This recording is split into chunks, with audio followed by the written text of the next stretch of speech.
मंच पर उपस्थित मेरे साथी मंत्री श्री रामेश्वर तेली जी, श्रम विभाग के सचिव श्रीमती आरती आहूजा जी, मंच पर उपस्थित आईएलओ के deputy director Shri Satoshi Sasaki ji, ESIC के डीजी श्री राजेंद्र कुमार जी,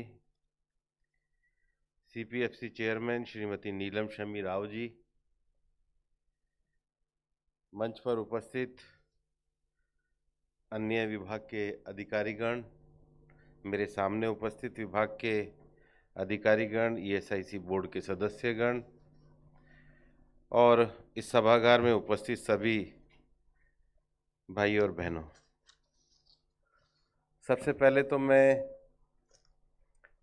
आज ईएसआईसी के सभी उपस्थित कर्मचारियों को उनके गौरवशाली संस्थान के 71 वर्ष पूरे होने पर अपनी तरफ से हार्दिक बधाई देता हूं। मैं यहाँ पर ये भी कहना चाहता हूँ कि श्रम मंत्री बनने की जो जिम्मेदारी प्रधानमंत्री नरेंद्र मोदी जी ने मुझे दी, ईएसआईसी जैसे संगठन के काम को नज़दीक से देखकर और इस संगठन की, इस ऑर्गेनाइजेशन की गरीबों की सेवा करने की जो ताकत है, उसको देखकर मैं खुद अपने आप को गौरवान्वित मानता हूं कि मुझे ईएसआईसी के साथ श्रम मंत्री के रूप में जुड़ने का अवसर प्राप्त हुआ। ये एक ऐसी स्कीम है जो विगत 71 वर्षों से सफलतापूर्वक चल रही है। सेल्फ फाइनेंसिंग स्कीम है।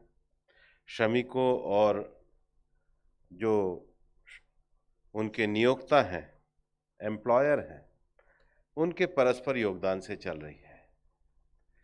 और हमने देखा, माननीय प्रधानमंत्री जी ने ईएसआईसी 2.0 की शुरुआत करी, उसका परिणाम भी देखने को आ रहा है कि 2014 तक ईएसआईसी के टोटल बेड्स की संख्या 18,933 थी, हॉस्पिटल्स की संख्या भी 151 थी। प्रधानमंत्री जी के द्वारा जब ईएसआईसी 2.0 को शुरू किया गया तो 8 वर्षों में बेड की संख्या भी 2000 बढ़ाकर 20,211 की गई और हॉस्पिटल्स की संख्या बढ़ाकर भी 160 की गई। और पिछले 2 वर्षों में जब इसको हमने और विस्तार से आगे बढ़ाने का संकल्प लिया, आज हमारे ईएसआईसी के जो अस्पताल स्वीकृत हुए हैं, अब ईएसआईसी की ये सारे अस्पतालों का जब सैंक्शन पूरा हो जाएगा तो बेड की संख्या 28,116 और हॉस्पिटल्स की संख्या 241 हो जाएगी। ये माननीय प्रधानमंत्री जी का हम लोगों को सतत मार्गदर्शन है कि ईएसआईसी ने जितनी कैपेसिटी पिछले अपने कार्यकाल में पाई है, उसकी 50% कैपेसिटी को हमने और बढ़ाने का काम किया है। और इसके लिए ईएसआईसी बोर्ड के द्वारा जो लगातार बैठकें हुई हैं, उसमें काफ़ी नए निर्णय लिए गए हैं। और इस बार मैं ईएसआईसी के ऑर्गेनाइजेशन को बधाई देना चाहूँगा कि उन्होंने एक स्पेशल ड्राइव के रूप में इस आज के पखवाड़े को शुरू किया है। जब इस पखवाड़े को बनाने की बात चली तो ईएसआईसी सुविधा पाने वाले जितने भी लोग हैं, उनको लगता था कि ईएसआईसी में बिल क्लियर नहीं होते। आईपीएस को ये लगता था कि आईपीएस का क्लियर नहीं होता, उनका रजिस्ट्रेशन में दिक्कत आती है। लेकिन इस बार मैं ईएसआईसी को बधाई देना चाहूँगा कि उन्होंने आईटी को भी अपनाया, इस ड्राइव को भी अपनाया।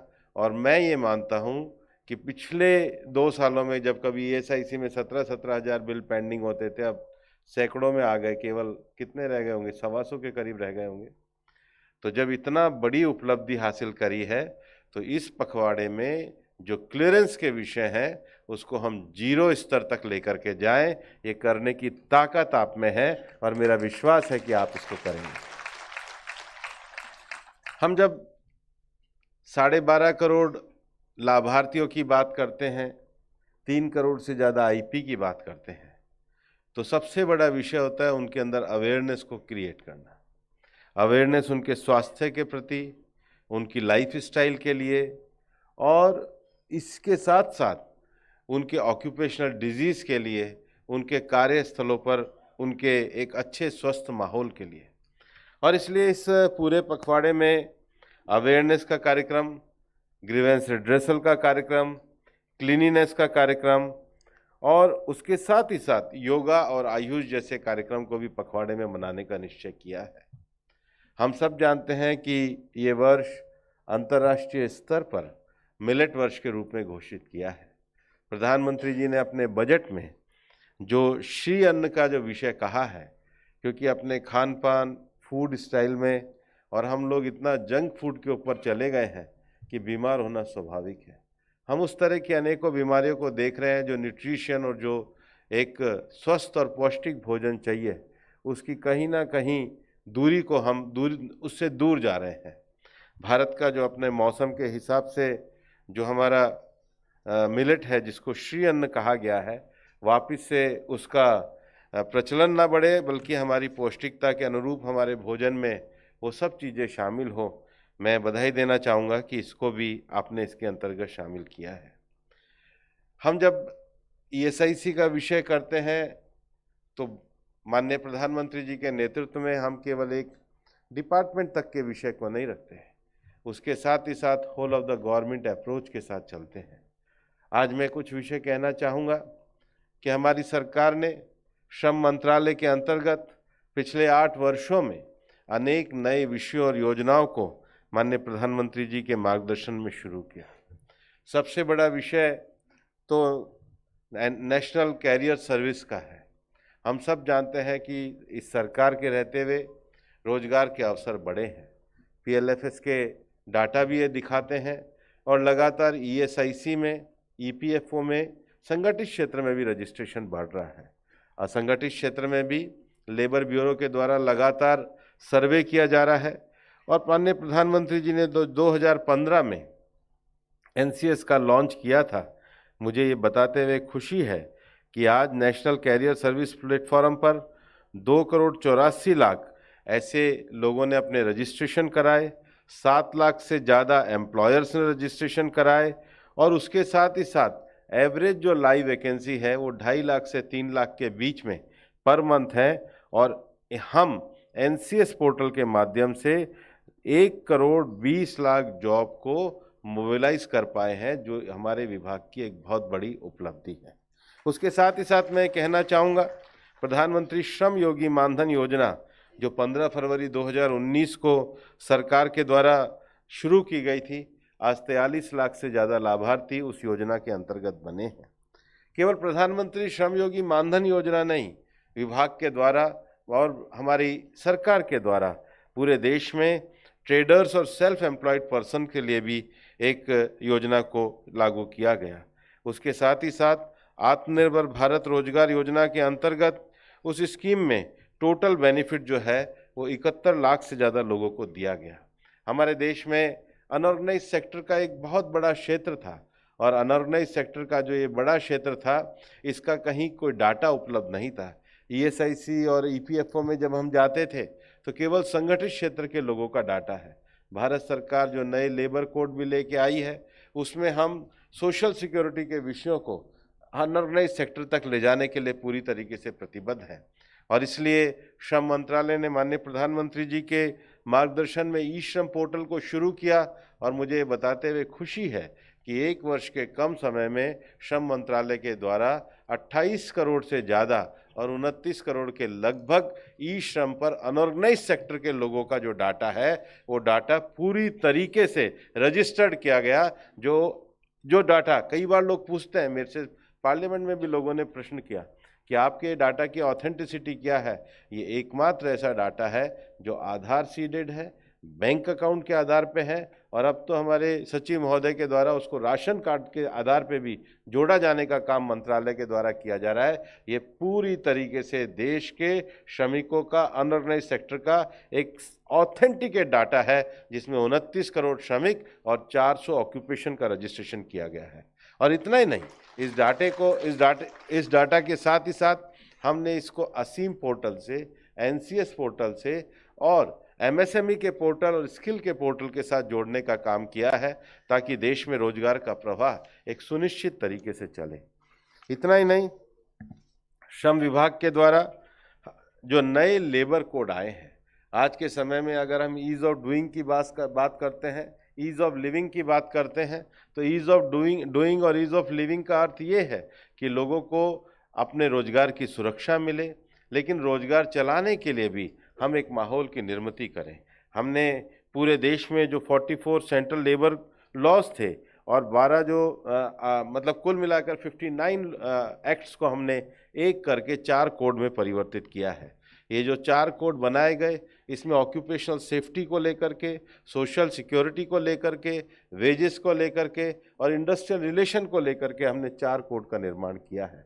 और इस कोड में जो सबसे बड़ी राहत है, इन सब जो लेबर एक्ट जो पहले होते थे उसमें 1500 से ज़्यादा ऐसी कंप्लाइंस थी जिस पे क्रिमिनल एक्शन था, उसको घटाकर हम 80 के करीब ले आए हैं, ताकि देश में काम करने का वातावरण बने, रोजगार के अवसर मिले और श्रमिकों को सामाजिक सुरक्षा मिले। ये एक बड़ा काम लेबर कोड के माध्यम से सरकार के द्वारा किया गया है।